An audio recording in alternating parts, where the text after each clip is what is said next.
Bonjour et bienvenue, ici Barbara de Work Attitude. Si ce n'est pas le cas, n'hésitez pas à vous abonner, mais également vous pouvez liker notre page. Aujourd'hui, je vais vous parler donc de la partie CV.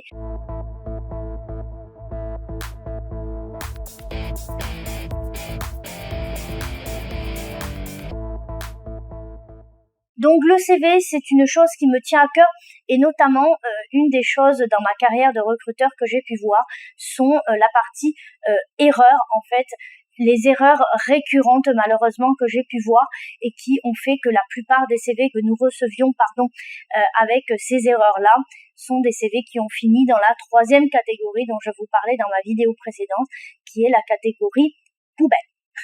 Donc, pour éviter de vous retrouver malheureusement dans cette catégorie et surtout de performer et de faire mouche positivement auprès du recruteur, voici quelques éléments et voici donc une compilation de 9 erreurs à éviter si vous voulez que votre CV soit sélectionné. Donc, il faut savoir que déjà, vous devez avoir un CV où les maîtres mots sont clarté et cohérence. Effectivement, le fond et la forme sont très importants, ou plutôt la forme et le fond sont des choses qui vont permettre aux recruteurs déjà de vous calibrer, de vous qualifier et d'avoir une image professionnelle ou non de votre personnage. Donc par exemple, il ne faut pas que vos informations soient enfouies, on ne doit pas faire une enquête quand on lit votre CV, il faut qu'entre guillemets vous puissiez guider notre lecture. Ensuite également, attention, si vous envoyez, que ce soit même par format papier, tout ce qui va être de mauvaise qualité, d'accord, donc les photocopies, attention également à la cohérence visuelle, donc là c'est également de ne pas avoir 10 000 polices, d'accord, parce que on se tient à une ou de police, sinon ça va être très dérangeant pour la lecture, mais également d'avoir une police. Alors je vous conseillerais d'avoir le minimum, c'est 10 de police. En général, on apprécie d'avoir une police à 12 parce que du coup c'est beaucoup plus agréable pour la lecture. À 8, il y en a, on en reçoit, c'est hors de question, on ne va pas s'abîmer les yeux pour un candidat. On n'a pas encore vu qui vous êtes, donc malheureusement, on ne pourra pas faire ce genre d'effort pour vous. Aussi gentil, aussi mignon, soyez-vous, non. Malheureusement, vous finirez à la corbeille et c'est parfois bien dommage. Également, je vous demanderai donc d'être à la page. C'est-à-dire, et oui, d'avoir un CV que vous allez régulièrement mettre à jour. Donc n'hésitez pas à chaque nouvelle expérience professionnelle à réactualiser votre CV, à améliorer votre CV parce qu'il faut savoir qu'un CV s'améliore en continu au fil de notre carrière.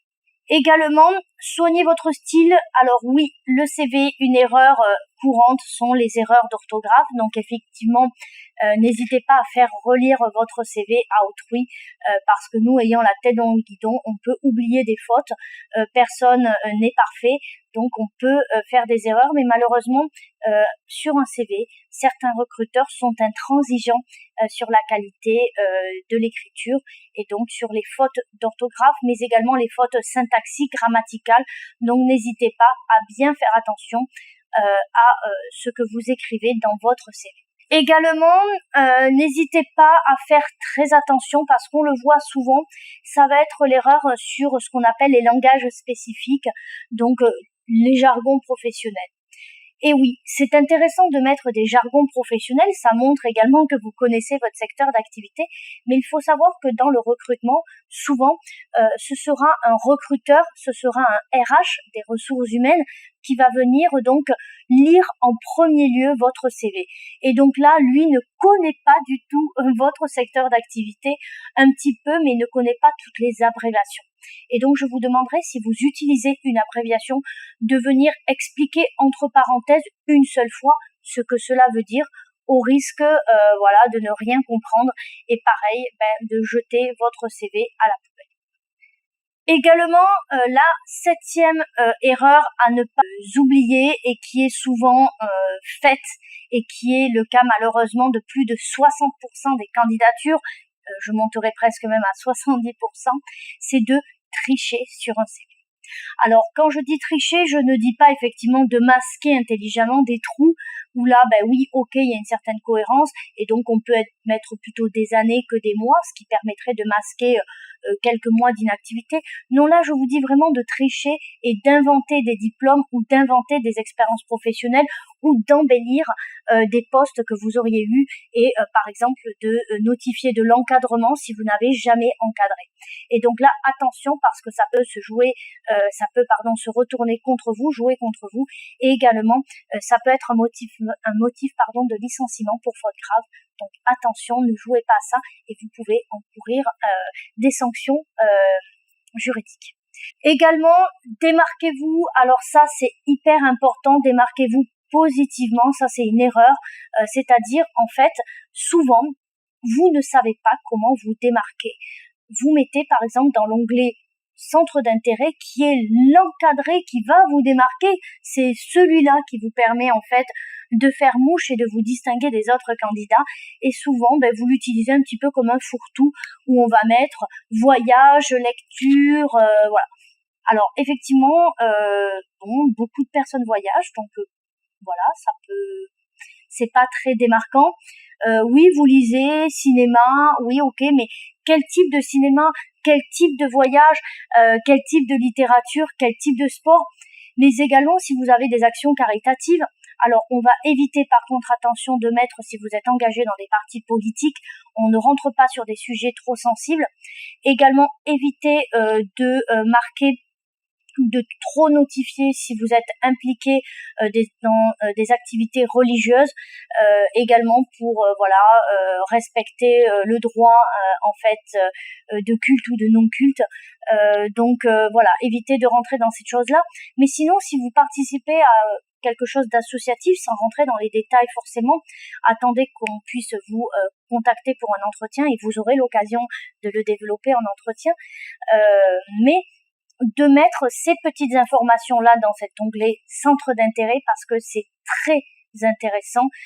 C'est comme ça qu'on va démarquer un profil d'un autre profil. C'est sur ce qu'il fait, en dehors. C'est très important et ça montre également qui vous êtes. Est-ce que vous êtes quelqu'un de sociable? Est-ce que vous êtes quelqu'un de plutôt casanier? Est-ce que vous êtes quelqu'un qui aime prendre des décisions, qui aime encadrer? Vous pouvez également gérer des budgets. Donc tout ça, même par exemple si vous êtes junior, que vous n'avez pas eu de réelle expérience professionnelle, il faut savoir que des expériences associatives, des expériences sportives peuvent vous démarquer. Je dis souvent en accompagnement, lorsque je coach certains de mes candidats, je leur dis souvent les compétences et les qualités d'un bon manager sont les mêmes que d'un sportif de haut niveau ou en tout cas d'un sportif.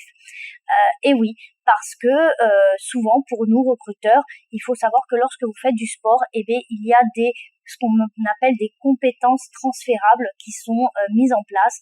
Par exemple, savoir travailler en équipe, savoir connaître ses limites, également se fixer des objectifs, mais également va démontrer certaines qualités humaines, comme par exemple quelqu'un qui va se dépasser, avoir quelqu'un qui va être motivé, quelqu'un qui va être patient, quelqu'un qui va savoir faire des efforts et qui va savoir être investi.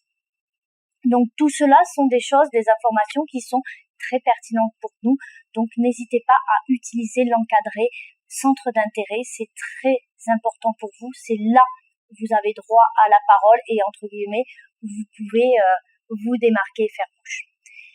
Et en dernier, donc la façon dont vous envoyez votre CV, notamment par email. Attention, mettez votre CV sous format PDF. Arrêtez de les envoyer par Word parce que si nous n'avons pas la même version, excusez-moi, nous pouvons avoir des décalages et vous imaginez même pas des fois les CV que l'on trouve. Ils doivent être très jolis sur votre ordinateur, mais ça donne pas du tout la même chose sur le nôtre. Donc, n'hésitez pas à figer votre CV via le format PDF. Ça évitera également toute modification de votre document. Merci à vous, merci de m'avoir suivi sur cette vidéo. Je vous dis à très bientôt sur workattitude.fr et en attendant, révélez-vous. Ciao!